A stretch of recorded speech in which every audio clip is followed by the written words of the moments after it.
us who loved and admired Jerry Connolly, and that's a list of thousands and thousands of people in Northern Virginia. And I want to start just by expressing his family's appreciation for all of the notes and well wishes and prayers that they've received this week and in the previous months as he was struggling with his cancer diagnosis. And when I think back on his career in public service, especially here in Fairfax County in Northern Virginia, the term that I have used, the word that I've used is singular. I mean, his impact is immeasurable.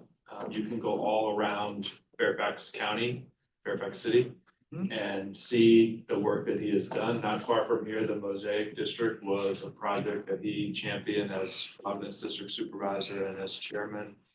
He got the Oakton Library built the first time in Fairfax County history that a developer contributed land to build a library, something that he negotiated. The Silver Line, obviously, a lot of people involved in that, but he started fighting for the Silver Line in 1995 when it had been declared dead, and he revived it and was able to see the completion of it. The Jerry Connolly Cross County Trail, which is not far from here. You could jump on it after this meeting if you wanted to, from the Potomac River all the way to the Occoquan. He quite literally stitched together when he was chairman of the Board of Supervisors. So just an incredible impact. But I also like to just talk to people about the intangible impacts he had on people. I'm obviously an example of that, somebody who just learned an incredible amount about leadership and, more importantly, life from him. But a lot of folks in that category, Supervisor Alcorn, long relationship with him, Supervisor Smith, and other folks on our board, Mayor Reed, and so many others. And so many memories that I have. There was one time we were sitting in the district office in Annandale, and a gentleman came in and out of the blue and wanted to sit down and chat with him. Of course, Jerry being Jerry, didn't care about the schedule and wanted to sit down and chat with this random guy who walked in off the street. And it turned out this gentleman had been unhoused 10 or 15 years ago. And a program that then Chairman Jerry Connolly implemented in Fairfax County helped him get housing and completely turn his life around. And he came in just to share how his life had been changed by his work. And there's so many stories like that. I could go on and on and on all night with those stories, and I won't. I'll end just by saying that he had tremendous admiration for each and every one of you and the work that you do in local government, which he absolutely believed to be the highest level of government. And he would tell kings and queens and members of Congress and even United States senators that local government is the highest level of government and the most important level of government because it's closest to the people and most impactful. So he was incredibly proud of all of you and the work that you're doing. And I think the best way we all can honor his legacy is just continuing to put our all into our work in the way that he did his. Thank you. So well said. Great sense of humor, soul motivated by love, and he would want us to carry on and do good work for sure. So no way to transition easily off of that, but we will move forward. And so now we'll go to presentations from the Northern Virginia Economic Development Alliance and go Virginia. I think, are you going first? Or Mr. Lazaro, is there a Mr. Small or is it Mr. Mr. Small, Vargas? followed by Mr. Vargas, and I just want to thank them. Sure. And this is their repeat performance. They come each and every year. Not that presentation yet. We do bar mitzvahs and weddings too. Yes, they do. So not this presentation, Gino. Mr. Small is going to go first. We thank them for it's really given what's going on in Washington and the impact on our region. It's really timely. I know Mr. Small will talk about a regional report that his organization is working on. And Mr. Vargas will talk about the good work that Go Virginia is doing. And as many of you know, we're the support organization for Go Virginia, and Linda does a yeoman's work with that. But I'll turn it over to Mr. Small, and then after that, Mr. Vargas. We hand those Yeah, sure. papers out, please, Bob. Thank Yep. you very much. Thank you, Mr. Chairman. This is my second time appearing in front of you as chairman of the Northern Virginia Economic Development Alliance.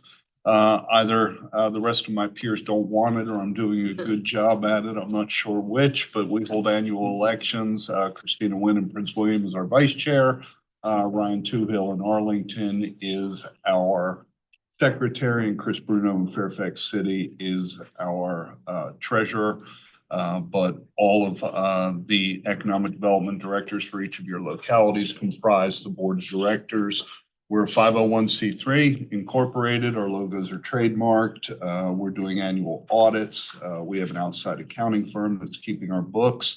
We're funded by the contributions from the individual budgets of the economic development departments, some of which, most of which were appropriated, all of which were appropriated by you, but some of which were explicitly appropriated by you, others of which were absorbed by the directors in their operational funds that they previously had appropriated.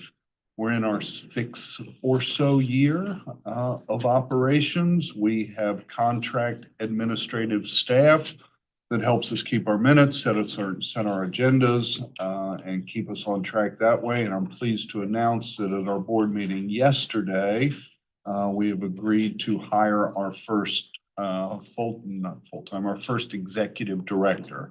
That person will be a 1099. They'll be part-time. We don't have an office yet, so the person will have no expectation to be physically located anywhere other than in Northern Virginia. But that person will now have business cards and an email address and everything you would expect, and will become the primary point of contact for the Northern Virginia Economic Development Alliance. Each of the directors will still play a prominent role in addressing groups like this and NAIOP and others that we associate with. We've had a very, very busy year. I think I shared last year that we were launching a fundraising campaign. We had hired a firm that would help guide us to do that. We developed a prospectus, a list of accomplishments and things that we were going to share with the private sector. And unfortunately, that got off to a little bit of a rocky start. Primarily because we had trouble getting in to see some of the people that we wanted to see through the auspices of the consultant. So one of the objectives of the person that we've hired is going to be to relaunch that fundraising campaign. So we still have the firm under contract. We just pushed the pause button on them. And this is going to be the classic eat what you kill directorship. If the person is not able to help us raise the private sector funding that we need to continue to fund this organization, we're not going to be able to maintain professional staff. And in fact, we'll likely have to pare back some of the activities that we engage in. We had a very active presence at Select USA, the recent trade show. Many of you probably saw your economic development department sharing that with you on Facebook or otherwise, social media, or in the updates that they give you. We've attended numerous trade shows around the country, marketing missions, just participated in co-hosting with the Virginia Economic Development Partnership and the Virginia Chamber of Commerce, a consultants forum near the Capital One facility up here. That was very successful, over a dozen consultants, economic developers from around the state. We've done several of those, including some FAM tours where the consultants actually come in and spend time in some of our jurisdictions. So these are the sorts of marketing and outreach efforts. Our localities have several different priorities. Some of us are more hyper-focused on lead generation, getting the clients in, the typical what you expect, the CapEx and job creation aspect of what economic development does. Some of us have a more defined interest in talent attraction and development. And then some of us, like my locality, for example, our priorities involve raising our profile, being recognized as an integral part of the region, and being recognized by site consultants as part of NOVA. So it's having that independent identity and the value of the locality recognized. So those in the fundraising are going to be, continue to be our priorities. We operate by committee. Your economic development departments and their staff are putting a lot of work into this. I don't even want to tell Councilwoman Hudson how much time this role that I have takes. in engaging on your behalf as a regional organization. That's sort of where the overview background of what we are. I think more recently, I know Bob had asked that we share some information with you about a study that we're undertaking. I've given you each a copy of the executive summary. The study itself is about 40 pages long. We'll be releasing that in the next couple of weeks. So your economic development directors should be sharing it with their chief administrative officers to share with you. Washington Business Journal's already requested a copy of it, so it'll be released to them as well. I'll make sure Bob gets a full copy of the study when it's completed. I know this is a very charged issue, what's going on in Washington right now. Your economic development directors, we as a profession are optimists. You have to be when you work as many deals as we do and land so few of them because the competition is so stiff. We're glass half full kind of people. So while the potential tragedies of the layoffs are very disruptive, we to some extent see them as an opportunity to get individuals engaged in other aspects of our economy, whether that be the talent that our existing employers have been screaming about for years, or whether it be pursuing entrepreneurship opportunities or otherwise. So we view some opportunity there for a little bit of a let up in some of the talent demand that we've seen as a region. The numbers in front of you are pretty staggering. We did an analysis of 5%, 10%, and 20% layoffs, both for federal government employees and for federal contractors. At the high end, it's billions of dollars in lost revenue, over 100,000 people potentially out of work. The stated intent seems to be somewhere around the 5% range, but no one knows what that outcome is going to be yet. So our job isn't to predict it. Our job, as we saw it, was to do this study, see what the order of magnitude was, and then see how we could, in our roles, intervene. I recently spoke to the General Assembly Committee that convened up here, chaired by Chairman Bulova, on behalf of the NOVA EDA. I asked or suggested 3 courses of action that would help us in what we do. One is to continue to support the educational institutes that are on the front line of some of this, the George Masons and Nova Community Colleges and others in their retraining and training efforts that they do. That's not something we do on a daily basis, although economic developers are conveners and partners and otherwise, but that is an integral piece of whatever strategy might be employed. A second piece is to continue to support the efforts of our workforce development groups like SkillSource and others. Another piece is for the General Assembly and others to encourage the Virginia Economic Development Partnership to put a more strategic and direct focus on bringing us clients.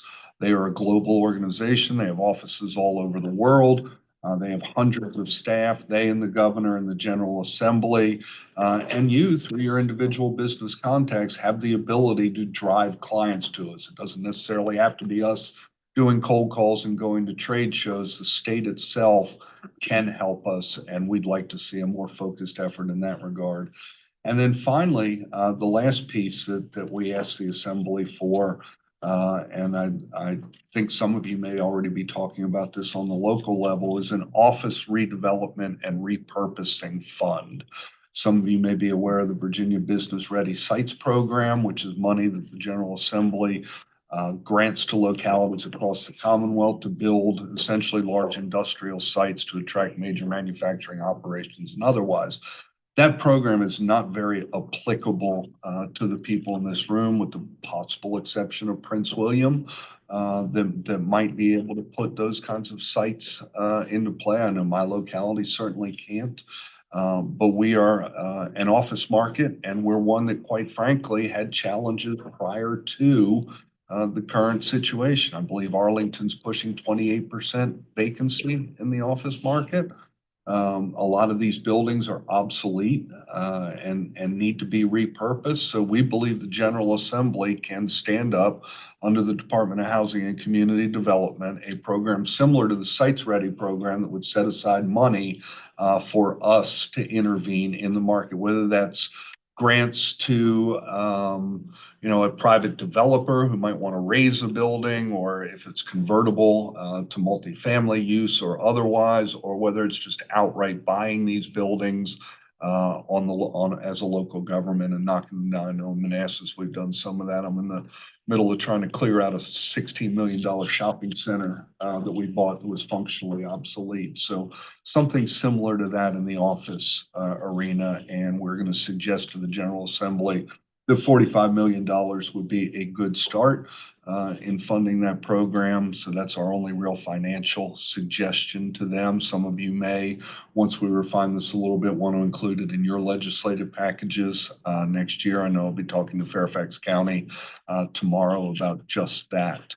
That $45 million would be statewide. We're not the only ones with an office overhang. Hampton Roads and Richmond face the same problem, and Hampton Roads faces a similar problem to us, although not as severe on the dislocation front, whether it be military or contractor or federal civilian employees and otherwise. So we're monitoring the market very closely. I produce weekly reports for my city manager that track initial unemployment claims. We are now more closely than ever, and these are things we've always tracked, unemployment rates. We just haven't tracked them on a weekly basis or as hyper-focused as we are now. So housing sales, we're tracking to see if there's an uptick in that. And very few of us are seeing a real uptick yet. In fact, there are some organizations out there that CBRE being one that have data showing our economy continues to grow. I think taking a step backwards, everybody in this room and everybody in this region knows about our hyperdependence on the federal government. It's been a risk to Northern Virginia, as it is to Hampton Roads and other places, for a long, long time. This region has done a really good job of diversifying, though, over the past decade or more, past 2 decades.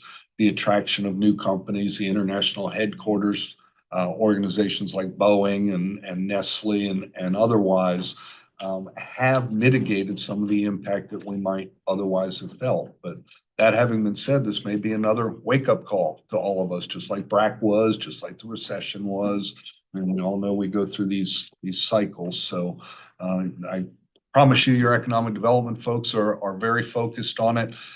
In addition to us believing that helping our existing businesses as best we can and attracting new businesses.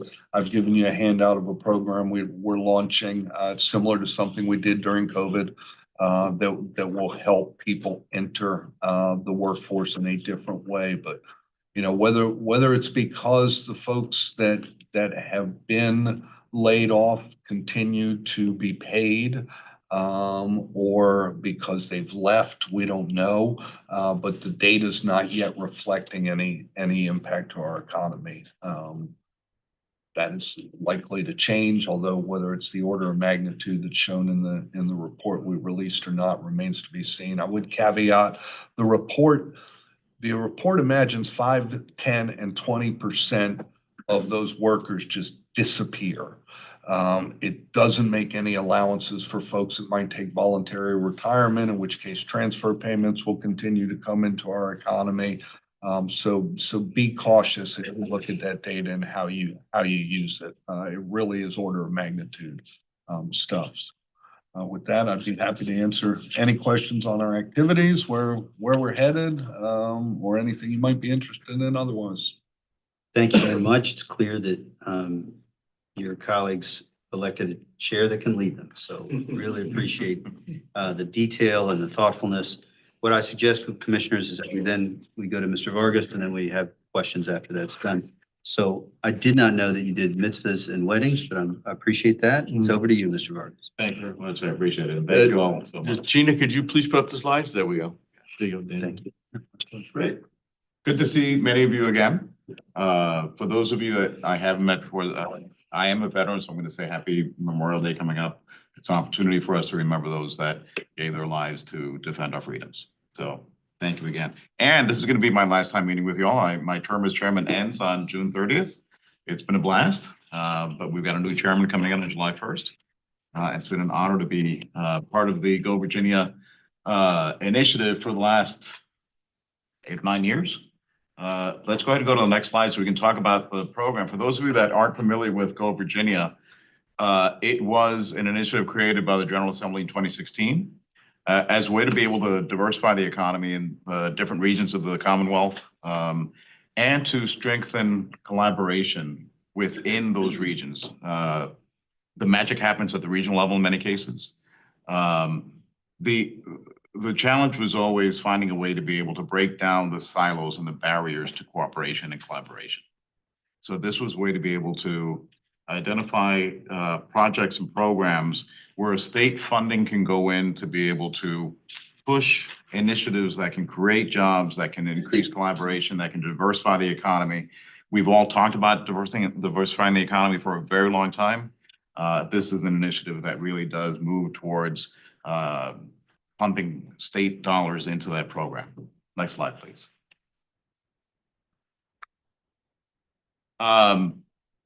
We can actually go to the next slide. The challenge that we've faced in many cases is getting those initial dollars into projects that are worthwhile. So Go Virginia was formed as a way to be able to catalyze projects. It's not going to be a funding source forever and ever. It's usually for the first 2 years to get projects off the ground. Sustainability is always going to be something that we care about deeply. Making sure that there are projects that can not only create jobs and diversify the economy, but that projects that can go forward into the future on their own accord. So we would pump money in to get them off the ground, catalyze them, get them started, and have them take off on their own. The 4 sort of buckets of categories of projects that we typically look at are going to be around workforce development, industry scale-ups, startup ecosystems, and then site development. Site development, that 4th one is not so much in Northern Virginia, but it really is super impactful in other regions of the Commonwealth. So most of our funding has gone towards workforce development, industry scale-up, and the entrepreneurial ecosystem, as we'll see in a few moments. But you can see that Go Virginia, since 2017, when the first projects were actually funded, been $132 million of state funding that have gone into projects across the Commonwealth. Lots of jobs have been created, 25,000 jobs, and over 100 projects. So it's been a successful program. There have been a lot of bumps along the road to be able to make sure that we can figure out the best way to be able to get projects approved at the state level, because the regions, all 9 regions have their own councils. We approve projects that we deem worthwhile, but they still have to go to the state board for final approval. It falls under the auspices of the Department of Housing and Community Development.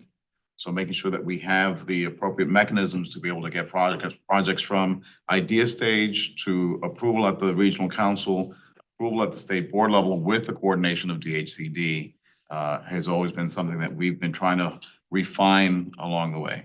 That initial triage is something that we've gotten much better at over the years, but making sure that we can get projects from idea to council approval to state approval is something that we've worked to try to improve that process over time.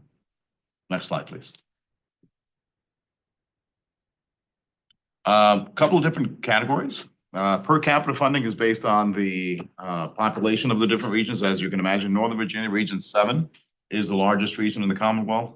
And that is going to be determinative in terms of how much state funding we are able to apply.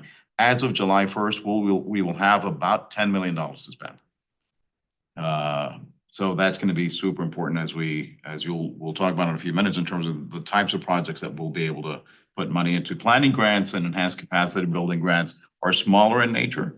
They're more to sort of analyze this, a problem set, come up with ideas for projects that could be funded under per capita. We've done a number of those that are, let's say, under $100,000 that can be approved administratively, up to $250,000 that would be approved at the state board level. In many cases, these planning grants actually turn into implementation projects.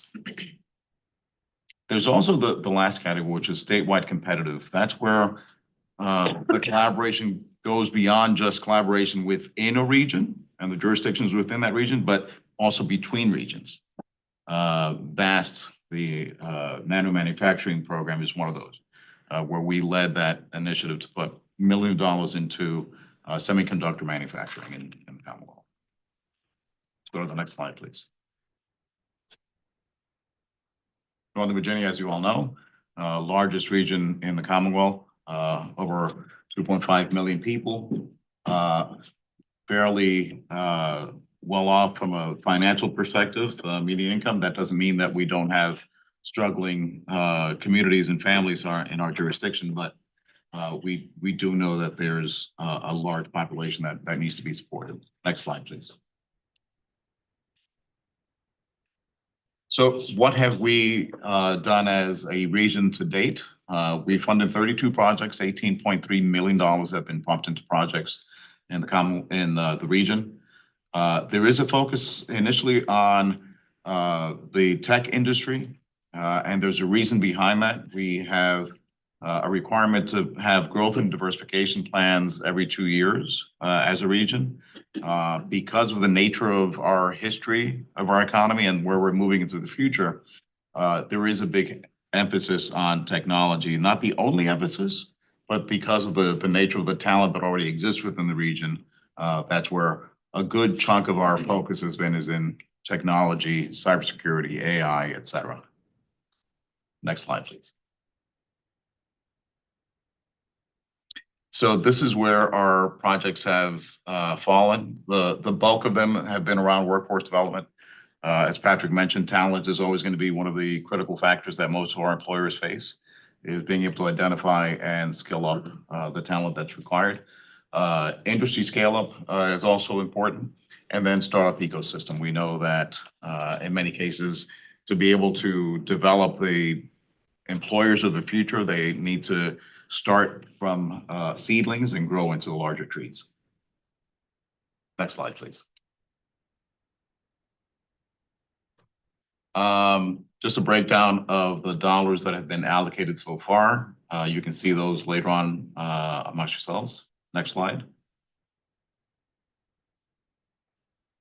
As a region, we've created nearly 7,000 jobs. We've trained over 9,000 students. We've served nearly 10,000 businesses, and new capital investment has come in the form of $384 million. So we've been relatively successful as a region. Next slide, please. This is a description of some of the projects that we've awarded as of April. You'll see Nano, Imagine, and VAST on those. Those are the two programs that are focused on semiconductor manufacturing and nano manufacturing with both Virginia Tech and GMU.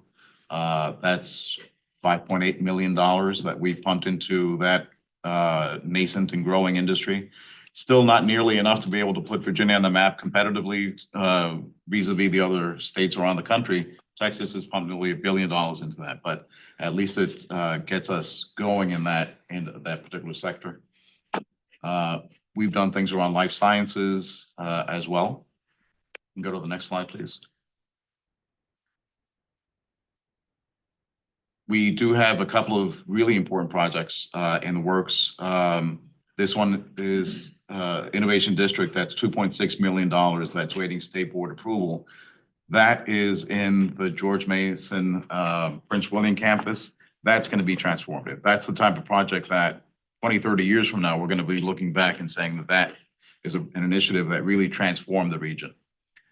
This is where we'll have the ability to have new startups growing in life sciences and technology and other sectors that will be able to leverage that academic institution and the ecosystem that's built around it, so that we can have non-government focused companies starting and growing within Northern Virginia.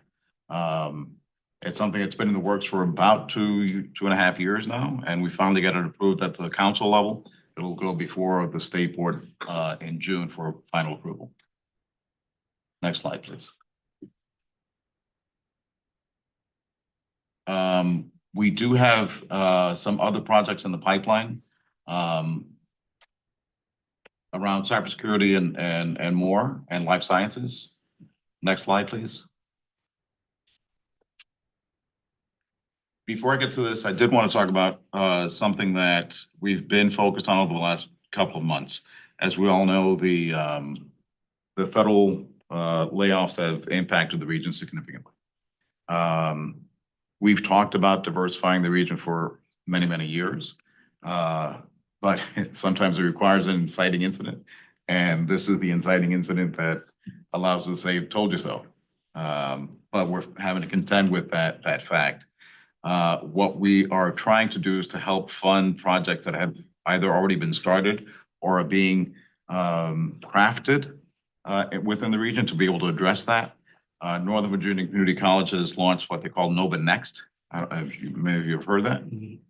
We're hoping to be able to add additional funding to Nova Next, as well as bolt on additional capabilities to make sure that we can leverage the capacity and the innovation of other entities within the region, including Deloitte and others, to be able to enhance that capability to get some of those federal workers into other occupations. Because ultimately, at the end of the day, as we move forward, as Patrick and his team are promoting the region to employers throughout the country and the world, one of our biggest selling points is our talent.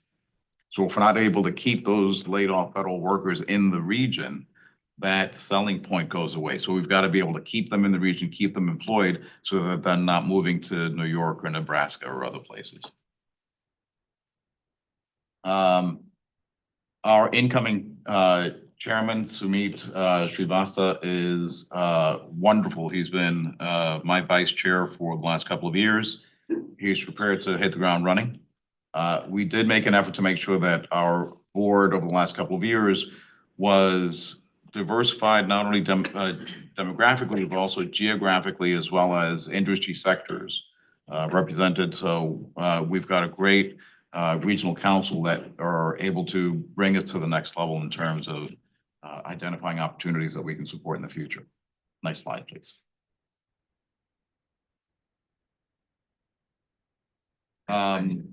We want to thank Bob and NVRC for supporting us from the very beginning. I've been involved with Go Virginia since 2016, since it was started, since we were sitting around a table like this, figuring out, how we can move forward. NVRC was gracious enough to step forward and support this as the fiscal agent, and have a subcontract with SkillSource to be able to staff the executive director and support staff. Our executive director currently, Susan Baker, is retiring, so we're gonna have to find a replacement for her, but there will be support staff in place to be able to support new projects moving forward. Next slide, please. That might be it. Yep, I think that's it. Thank you all again for your time. Thank you very much, Mr. Vargas, for your presentation, as well as the years of service, and the compliment to Mr. Lazaro, which is additional reasons why we want to retain Mr. Lazaro, even though he wants to retire. Well, compliments go to Linda Yeah. because she does it on a day-to-day basis. And one of the agenda items is to re-up for another year as a support organization. But thank you for your kindness. Sure. And Linda's been amazing. Yeah, it's, more than amazing. It's a lot of work and a lot of coordination. Wonderful. So we'll open the floor for questions if folks have them. And bonus points can be awarded if you want to make one up on the spot. Corin. Thank you for your presentations. Start, go, and then come to the economic. So what would you say be one of your biggest successes with the funding for some of the programs as part of the companies? So when I came in as chairman, one of the things that I wanted to do is to make sure that we were able to think outside the box a little bit, beyond the paradigm. The initial enabling legislation focused primarily on high-paying jobs, right? Which is great because they can bring in more tax dollars and so forth. But I said, we don't have to function solely within the four corners of the legislation. We can also think of the secondary and tertiary range of jobs to be able to get folks into those pathways towards those higher paying jobs. And I think we've moved in that direction. You know, what we did with VASA and Nano Imagine are for semiconductor manufacturing jobs that don't necessarily require a degree, right? You can get folks trained in the community college and at George Mason to be able to get into those jobs that ultimately might be higher paying jobs down the road, but they're not a barrier to keep people from getting into jobs that we're able to help fund. Along with life sciences and Future Kings and some of the other projects that aren't focused just on the $100,000 jobs, but able to help folks who are looking for opportunities to get into those pathways to lift them up. So those are some of the things that I'm proud that we were able to do. What we're doing now with the Innovation District in Prince William, as I mentioned, it's going to be transformative. It's going to be an opportunity for us to not only help startups in life sciences and technology and other areas, but it also allows us to do something that we haven't been good at as a Commonwealth, and that's technology transfer and commercialization. You know, North Carolina and Maryland are eating our shorts in terms of being able to take university academic research and bring it to market. This is one of those areas where that's going to be embedded in the thinking from the very beginning. It's going to be transformative for Northern Virginia. It's going to put us on the map. One of the things that I discussed during a state board call was not only is it going to happen in Manassas and Prince William, but it's also going to leverage the fact that we've got Norfolk has the port, we have Dulles, right? That can be another area for us to be able to leverage that international hub that can put us on the map for logistics and distribution and a whole other set of things that are possible if you have that ecosystem that we're going to build in the Innovation District. Yeah, first time I heard about Dulles being used as a quote unquote port for logistics or equine and stuff. So, and then to Nova, if I can share. Sure. You mentioned Select City USA, the annual meeting at National Harbor. Did you walk away with any wins or potentials? Let me back up. While we were thanking everybody, I neglected to thank Danny myself, and I thought he was going to say his biggest win was the planning grant that he gave that helped start the Nova EDA. Yeah. You're talking about the Select USA event. We have 6 qualified immediate prospect leads out of that event. Well, thinking about both your comments and then the moment we're in with the federal challenges, you mentioned educational institutions, which is, we can care about that, but that, that's a state. Arlington has some recommendations. I'm sure Fairfax, there's recommendations as to what we could be doing over the coming years. And I've been someone described it as, if the job losses come at the scale we're thinking, then in some senses, we're trying to flatten the economic curve so that we survive a contraction that could be really, really difficult. But I guess I'm interested, the General Assembly, you mentioned VEDP, and then the Go Virginia.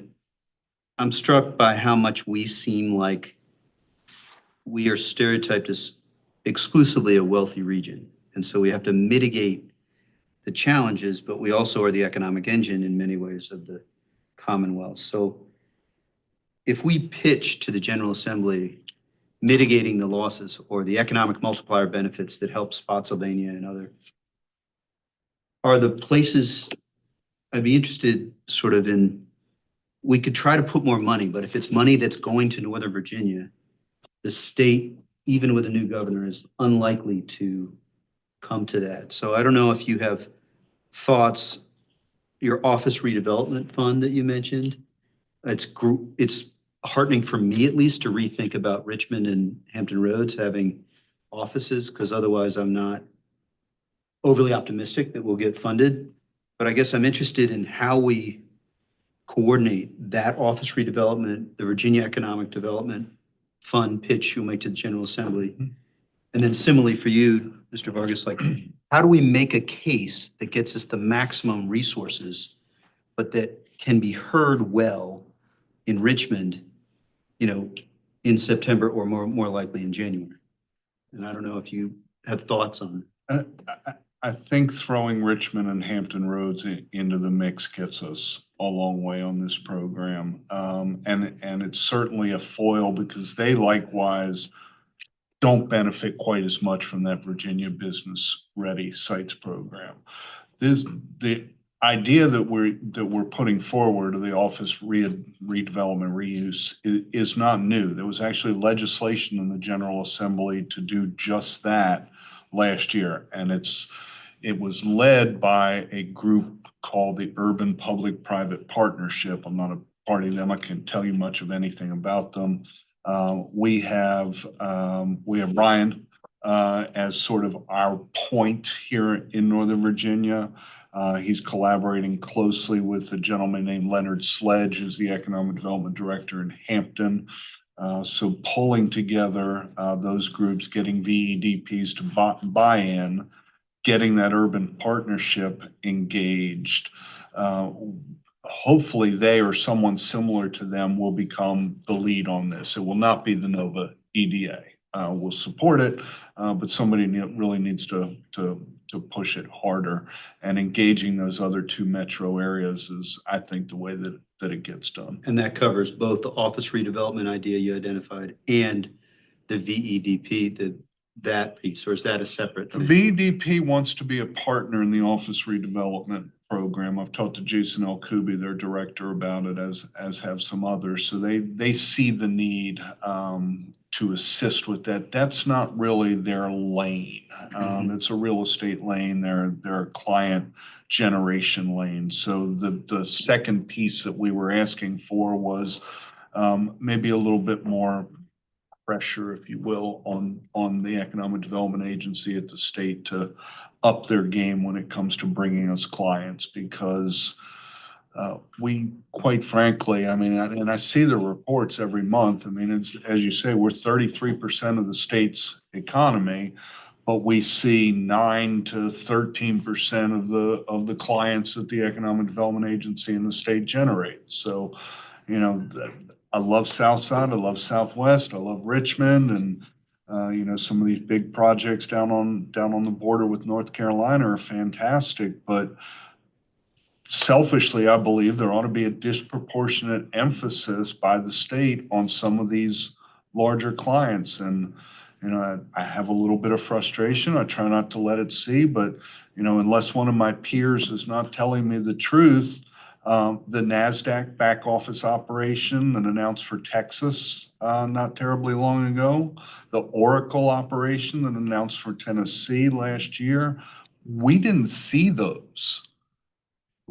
Your economic development departments didn't know they were out there, and either the state didn't know they were out there or they didn't share them with us. So, you know, as you have these disruptions in places like New York and California and these companies leaving, you know, why are we not killing those states? I mean, Texas is killing them. So what can we do more on the state level is the request. Got it. Mr. Vargas, you got thoughts on that? You know, over the last few weeks, I've been encouraged by the level of cooperation that I've seen. Sometimes it does require a crisis to push people to do the right thing.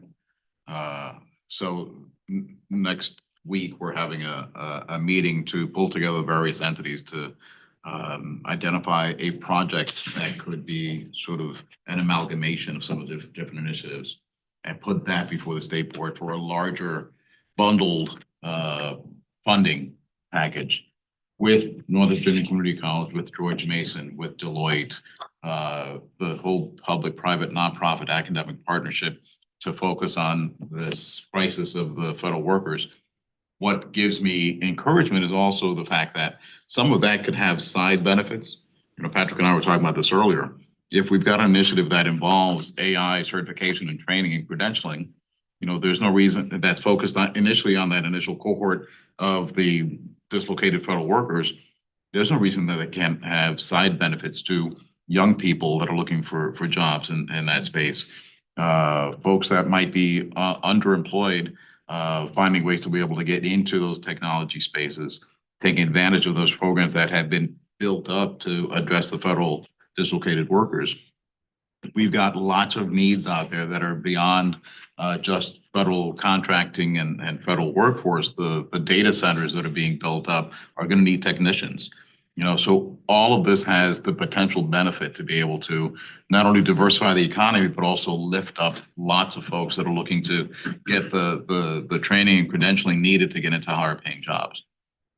Right. I think I might follow up and also be interested in other localities in the region as to what they're, as we get closer, you know, and mindful that the chairs will all talk as well as the mayors of towns, but coordinating on our asks as we get closer to September will be really important. And so one of those follow-ups will be sort of whether there's a one-time Go Virginia increase that could be beneficial, that could help us. But any other questions? And you don't have to make it. I'm interested in a motion to see about the air conditioning in here at some point because I had to take off my jacket and I, you know, I'm Usually we're turning it down, Mr. Chairman, but we're happy to sorry, but cool it off.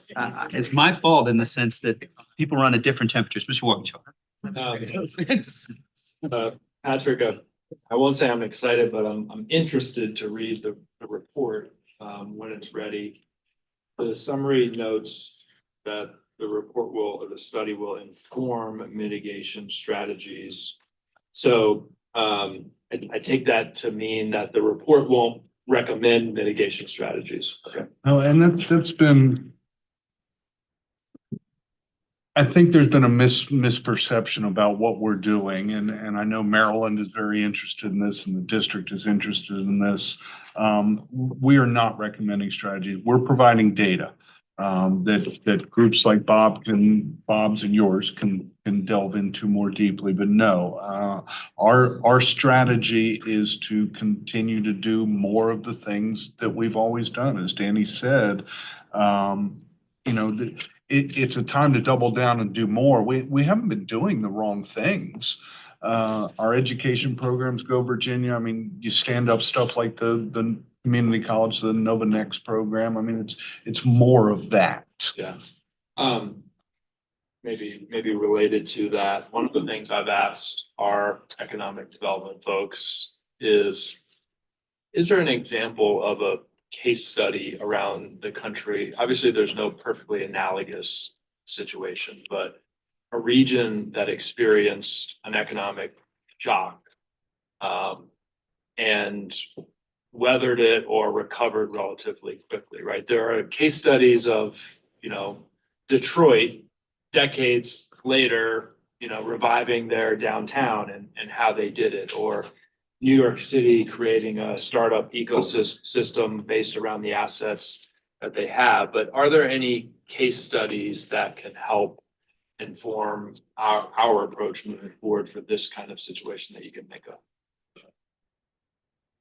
There are, and I think most of the economic development directors and their staff through our education and training, the things that we do, are familiar with them. Programs like Littleton, Colorado went through with their that spawned them to do economic gardening when they have major dislocations. I mean, Pittsburgh is another great case study. You mentioned at least one. They're out there. I mean, I don't want to sound flip, but we may be our own best case study and look back at what we did during BRAC and how we galvanized around that and recovered, and what we did in the housing crisis, which hurt this area as much, if not more, than many others. So we may be our own case study. Okay, that's a good answer. Yes. But I think I mean, we're always looking around I mean, certainly we invent, we create, we stand up, programs, but we're always looking to steal stuff that other people have and adapt it for us. So. I will add though, I mean, I'll go back to what I said earlier. I am encouraged by the level of collaboration and cooperation that we're seeing by the various entities, whether it's the academic institute, the chambers, for example, stepping up to work together to say, we've got to roll up our sleeves and focus on this one critical crisis area. The one thing that I am pushing for as we move into this meeting next week is we need to figure out an easy button, right? There's almost too much out there for these dislocated workers. There's too many resources at this point. There needs to be a single point of entry that we can develop, single website, for example, that all of these different projects and programs can point to, so that as that dislocated worker comes into the system, where do I go first?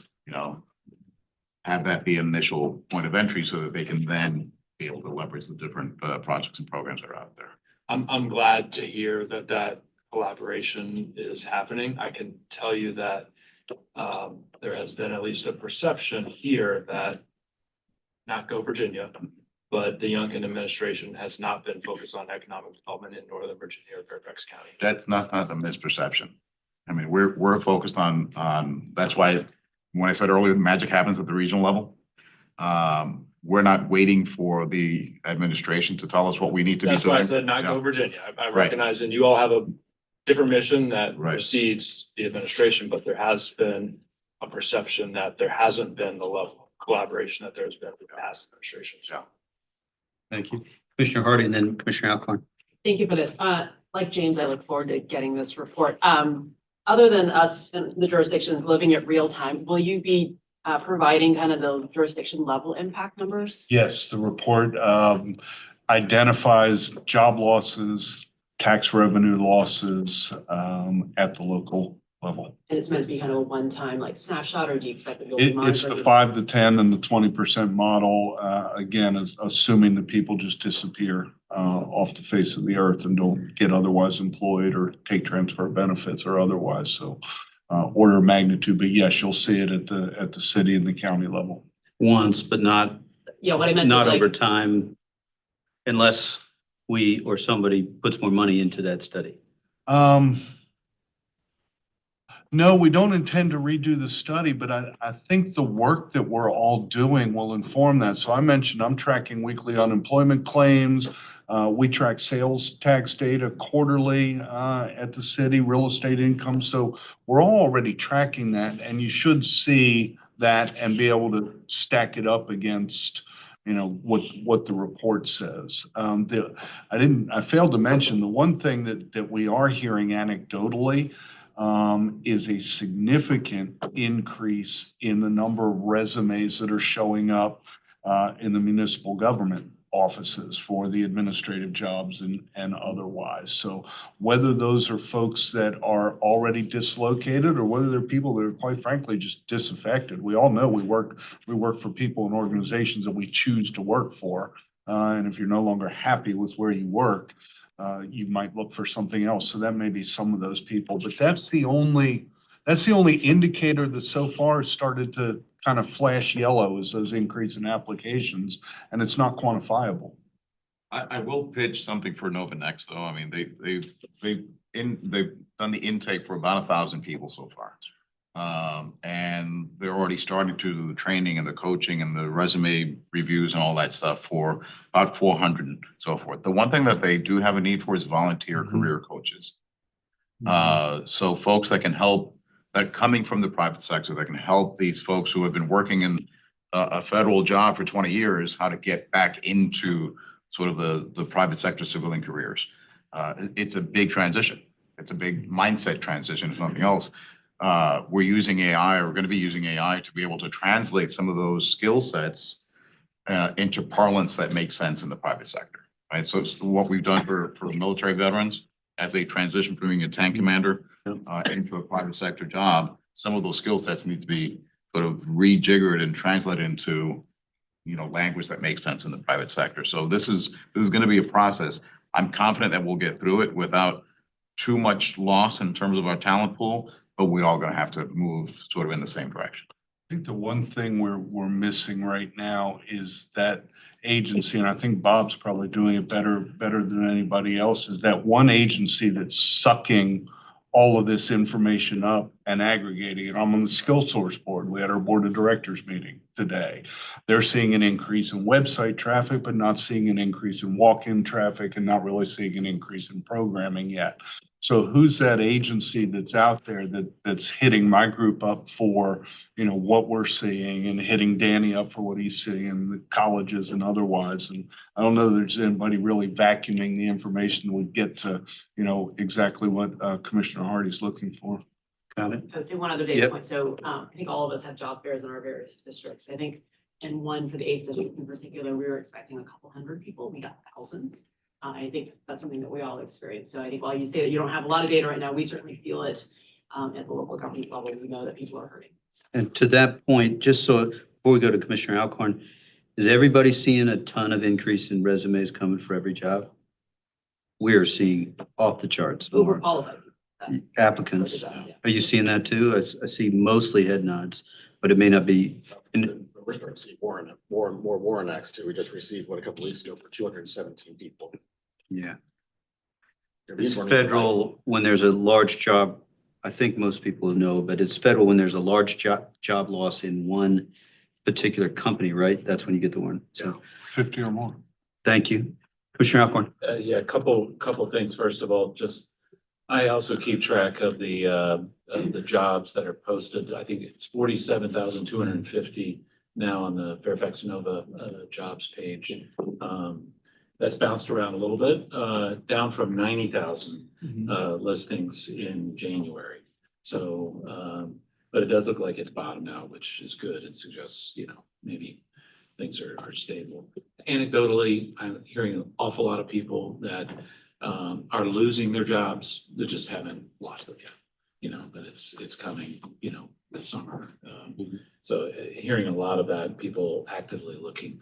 I guess I did want to thank you, Patrick, for talking specifically about some of our challenges with the Virginia Economic Development Partnership, and thank you for bringing that public. I've had a number of conversations privately with folks about this. It's a real problem that strategically we aren't seeing a real solid strategic approach by the state to help with economic development. You know, jobs that come to Northern Virginia help the whole Commonwealth. And I think that's a point that's lost on some of the folks making those calls. And I've even heard reference of poaching within the Commonwealth, of basically discussions about moving jobs from Northern Virginia to other parts of the Commonwealth. So I'm hoping that we can, you know, well, frankly, when we see a new governor, that we'll hopefully see a more strategic approach that will bring back and maybe install a more statewide, smarter approach that will be more successful. Because right now we're kind of being buffeted by the political winds on one hand and what the feds are doing, and then the siren call that we're hearing from Washington. So hopefully we'll get past that, but I appreciate your talking some of the statistics on it too. Thank you, Commissioner Alcorn. I think that we have a few other things. Did you want to respond? Yes. No, thank you. Yes. Just, Mr. Lazar, I and then don't Mr. know. Vargas. Who? After you're The done. one thing I Oh, wanted to add Commissioner to goes first. that was, in addition to the federal employees that have been laid off or will be laid off or dislocated, there's also a number of federal government contractors that are being impacted. So a big chunk of those jobs might be those contracts that have been canceled. So that's another segment of the population that is being addressed by Nova and other programs. But we can't think that it's just federal employees, it's also the contractors being impacted. Yeah, Danny, thank you for mentioning that. Where I represent, we're actually more contractors than Right. federal. So, Right. thank you. Appreciate that. Great. Any other questions, Mr. Lazaro? No, commissioners, I thought, no, okay. No, I've a couple of things. One, I want to thank Danny for his service, but two, the Grow Virginia funded our FDI study, which has been just really invaluable. Victor Hoskins tells me he uses it every day in looking at recruiting companies from across the world. And we were just at the German embassy this past week, and Anna Niessanen was there and referenced the report. And Germany's the second largest investor in our region. And also just to thank Patrick, Jill Caniff, our senior regional demographer, is part of the group on the study. We will definitely share out. There are locality data. I know some of our commissioners are not here, but I think it would make for a great mayors and chairs call, because not all of our mayors are members of NVRC. And so it would be nice to have them on a phone call in the future. To Patrick's point, Northern Virginia generates 42% of the state's GDP. It's 302 billion, nearly half the taxable wages in the Commonwealth, so it's really important. And to Commissioner Walkinshaw, take a look at Long Island.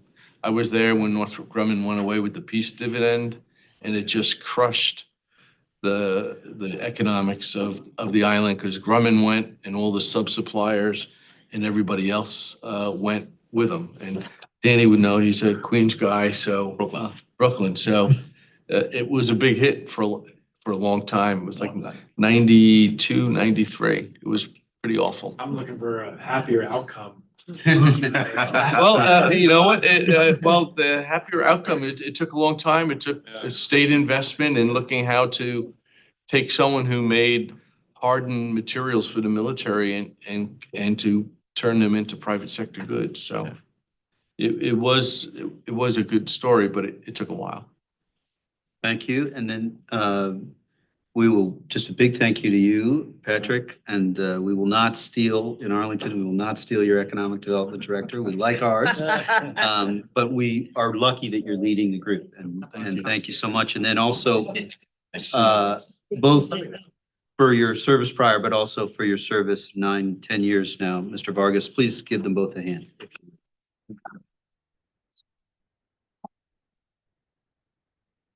Thanks, Patrick. Thank you. Great. So we will move on to the next item on the agenda, which is adoption of the action items. We have, let's see, 1, 2, 3 action items. The first I'll just describe, and then C, it is authorization to sign a contract with the Embassy of the Federal Republic of Germany to support 2 peer-to-peer study tours on career technical education and sustainable data centers. I know that my colleagues and prior commissioners have served in this. Is there anything you wanted to say? This would be this type of exchange that has enabled commissioners on NVRC. This to- is going to to go. be staff driven, Uh-huh. and the German Federal Republic is providing 40,000 euros to NVRC Great. to conduct this work. And the first group will be going in September to Berlin and Hamburg and Frankfurt to look at a number of sustainable data center operators. Great, so that's helpful. Staff, super important. And hopefully no one's objecting to us accepting money for staff to go on a trip that could be so beneficial. Second is authorization to apply for and accept National Fish and Wildlife Foundation funds for Leesville State Park Living Shoreline Phase 2 project. Anything you want to highlight there? I would just say this is the second phase. If you've been to Leesylvania State Park, we did the first shoreline restoration.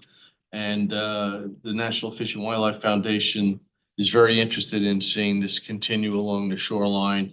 And this would allow us to work with Virginia Maritime Institute, Virginia Institute Maritime Sciences, to come up with a design for the next phase of that project. Great, thank you. And then the last is renewal of support agreement for Go Virginia Regional Council. Yeah. I don't know that Mr. Vargas is gone, but still, if you want to add anything, I hope we don't have particular concerns there. Anything you want to add? No parole for Ms. Tenney for another year. All right. She's still on this project. Thank you very much for that work and really appreciate it. So is there a motion to approve the adoption of those three action items? So move approval of all three resolutions. Great, is there a second? Moved by Mr. Carrera and seconded by Sylvia Glass. I was gonna not quite have Glass correct. I'm sorry, my apologies. I had Sylvia, but I didn't have, so moved and seconded. All in favor, say aye. Aye. Any opposed? Motion is passed unanimously. Over to you, Bob, for the executive Sure. director. Thank you. Thank you, Mr. Chair. Next slide, please.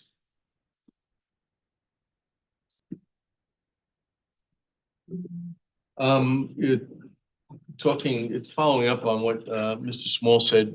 We now have a region-wide data dashboard on unemployment and employment. It's updated once a month using Bureau of Labor Statistics data. And you can do it by locality, so for the county or the city. So it's great to have. Jill did an outstanding job and it's on our website. Next slide, please, Gina. For those of you who've been following our trail work, the first two signs have been installed in Occoquan, and there are other signage being put in place in Leesylvania State Park and in Loudoun County, Bless Park, and one other park. We're just waiting for construction to be concluded, and we'll be able to get that done. Next slide, please. Really proud of the work Jill does, and the George Washington Regional Commission called up and said, we would love to have the same maps that you have on the density of federal employees by zip code. And so we were able to do so, and we're paid for it as well. So we're happy to help out and also get reimbursed. So it works out well for us. Services for hire, and it worked out really well, and I appreciate Jill doing that. Next slide, please. Talking about Nova Next, we appreciate Ann Kress, the president of Nova, to do a guest blog post for us. I left flyers on the table. They really are looking for volunteers to help with those folks who have lost their jobs. Next slide, please. This is a little bit, I'm sorry, it's a busy slide, but it's really important. NOAA has this atlas of data that localities and businesses use to size infrastructure. If you remember correctly, about a year ago, we had the Virginia Climate Center here basically telling us every pipe in the ground is undersized for stormwater. Well, NOAA has been updating it. So Atlas 15 Volume 1 takes a look at current. So it's updated from like 10 or 15 years ago. The second volume of that report has been ixnayed by the Commerce Department, which is supposed to look at the future and take into account climate change and other factors. So it leaves to the localities guesswork as to how large a pipe in the future should be to accommodate for climate change. Our colleagues in Hampton Roads have sent a letter to Secretary Lutnick, to NOAA, to our congressional delegation. These are monies that have been allocated. What's frustrating is Volume 2, the work has already been started, and so they have just abruptly stopped it. It's really valuable for infrastructure planning. It makes sure that what you put in the ground, that money is not wasted. So we will be reaching out to our congressional delegation and to the secretary, letting him know that, you're already doing this work. Let's just complete it. Next slide, please. Some good news. You had authorized us to apply for a Virginia Housing Grant, 1.5 million. We got 80% of that. My thanks to Michelle for her work. Theoretically, we could have 312 new units. One in the city of Manassas at the American Legion Post. We have two projects in the city of Fairfax, the Lamb Center and the Habitat for Humanity. some work in Arlington and another project in Alexandria. We're now in the process of reaching out to those folks saying, are you still in? The requirements from Virginia Housing is they have to be habitable by June of 2027, so it's 2 years away. Are you experiencing an even greater shortfall of money that this money wouldn't even make a difference? And so we're in that process right now. I want to thank Michelle for her leadership on this. It's really an important project. We will get some administrative support financially from this project as well, but it's really it's nice to see that the work that we had previously did was recognized and we received this award.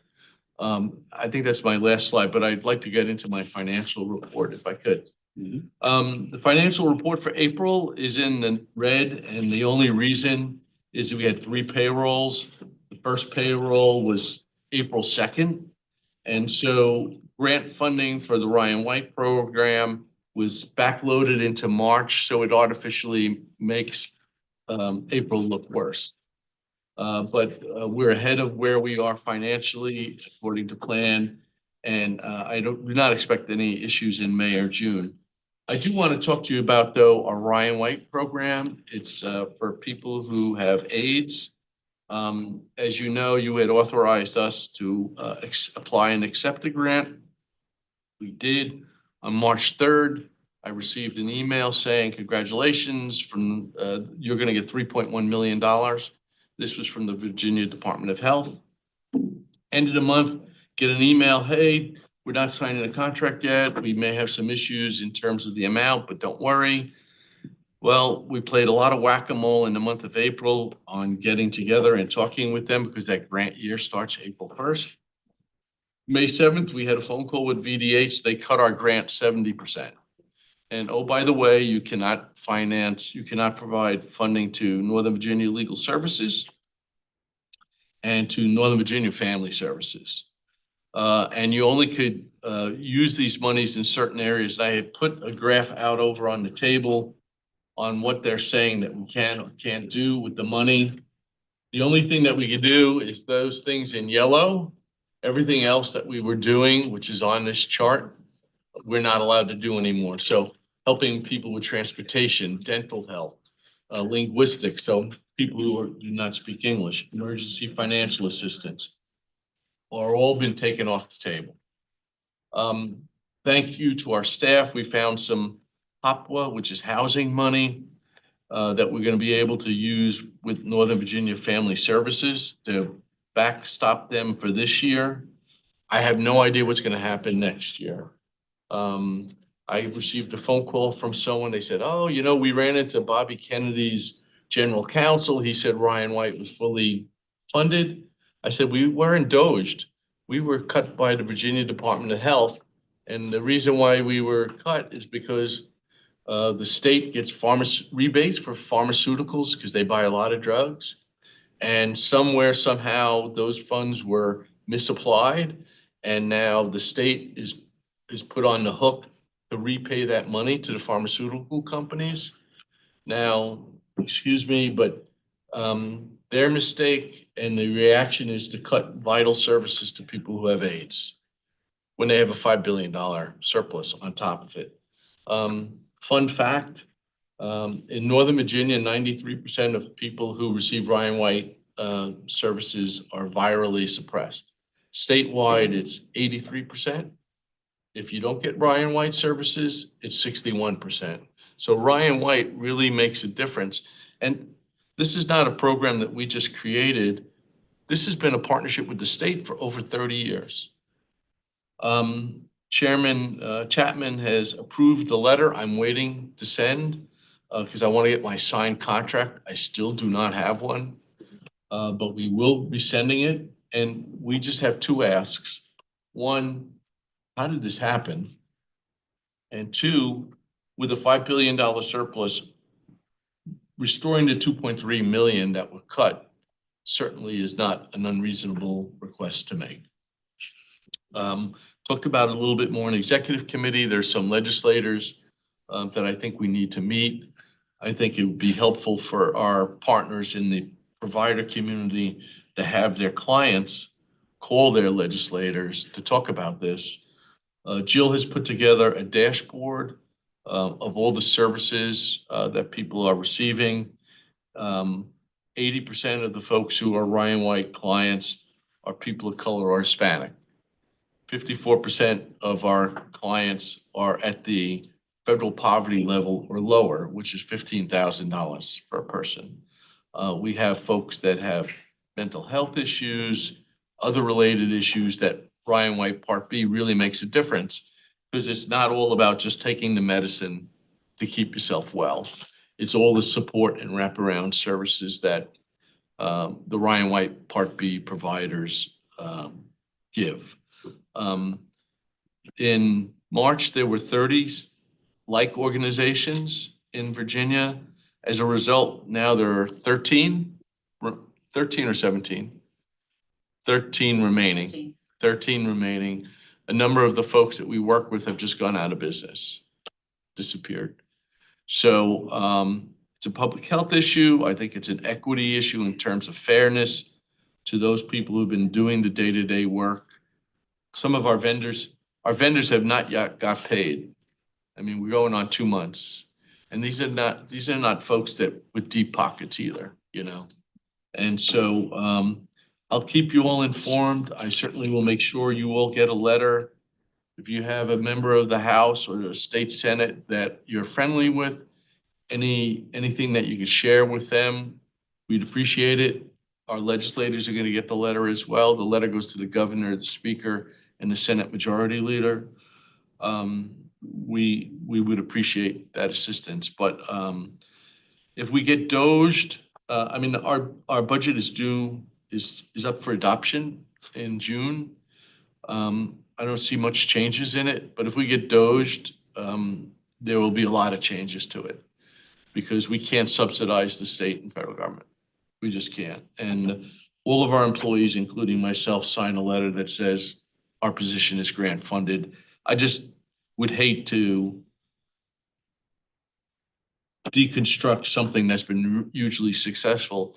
And what we do, it's not just sending out the money, but we make sure there is no waste, fraud, and abuse. We do the checks with the vendors to make sure if you said this person got this service, we do checks with those folks to make sure that do provide the service. We'll see what happens. The housing grant is a welcome relief. It'll provide some money to offset some of the loss that we had, and we're doing some moving around. I still don't know what the final budget looks like, but Linda's been putting all the information into the spreadsheets, and we'll go from there. But I'm just grateful that it wasn't 8 years ago, because we would be really out of business. We have a healthy balance sheet, right? Yeah. And so we're in good shape. But anything you can do to talk to your legislators about this, and the time is right, I appreciate it. The letter's going to go out on June 2nd. Just as another note, meeting of the executive committee, the advertisement for executive director's job will be out on the street June 2nd, and it will be open for 3 weeks. And we've developed a process internally to screen, and then to do some initial interviews, and then work with the executive committee to make some decisions on behalf of the commission. With that, I'm happy to answer any questions or turn it over to you, Mr. Chairman. I know we have the nominating committee. Sure. First, I think a big thank you, probably from all of us, on the work on Ryan White. We should not be, we should not be in this situation. I think the work with legislators might start after we get the letter. Yeah. And I fully anticipate that in June, Chair Chapman, we will have this, we'll have this conversation again. And we hope for better information, but we both know that you're doing all you can, and you're also trying to both fight for the services and also be fiscally responsible as you do so. So big thank you there. With respect to the process for the executive director, are there any if there are any questions now or later, we had good, robust discussion in the executive committee in the process. Keeping it open for 3 weeks, we anticipate getting a lot of resumes. If there are any individuals who want to be involved in that process, please reach out and let us know. We think we have a set process. There's no obligation to do anything that you don't already want to do. But if you are very interested in that process, please let us know. We do have some time before we finalize all the last pieces of it. That's all I have to say really on that piece. I think, are there questions on any of those? Keeping in mind that meetings that last beyond 9 o'clock for NVRC are less great than meetings that end before 9 o'clock. But are there any, truly want to create space if there are any questions? I don't see heads or hands nodding, so we'll go to the nominating committee report. Commissioner Science. Thank you, Chair. Well, we have Matthew Frente running for the chair position, Andrea Bailey for vice chair, myself for treasurer. But if anybody else is open or wants to run for any of those positions, speak now or forever hold your peace. All right, so hearing no objections or any other nominations, I'll see the nominations for our positions closed. And we need a second and then a vote. So. Second, are the nominations, all those in favor of closing the nominations, say aye. Any opposed? Okay, the ayes have it. The nominations are closed. And I think we need to approve the nominations or not? June, sorry. June. My apologies. I'm still catching up, and I did see one emphatic head nod of, I'm not interested in a nomination, perhaps from Mr. Cummings, but I won't call you out. I am willing and I am excited to try to contribute. There are a number of folks involved. Who we hire next? 8 years ago, we were in the red. And who we hire next, Bob has been outstanding. And so that is the reason I'm excited to try and contribute to this. And I know there are others who are very excited to try and do this. So that's the reason, don't need anything on a resume at this point in my life. So with that, we'll go to the adoption of the minutes from April 2024. Is there a motion to adopt? Second. Moved by Mr. Sains and seconded by Mr. Carrera. And all those in favor say aye. Aye. All opposed? Anyone opposed? Next time. We are, oh, is there an abstention? Sorry, I didn't hear. No. Okay. With that, we are adjourned just before 9.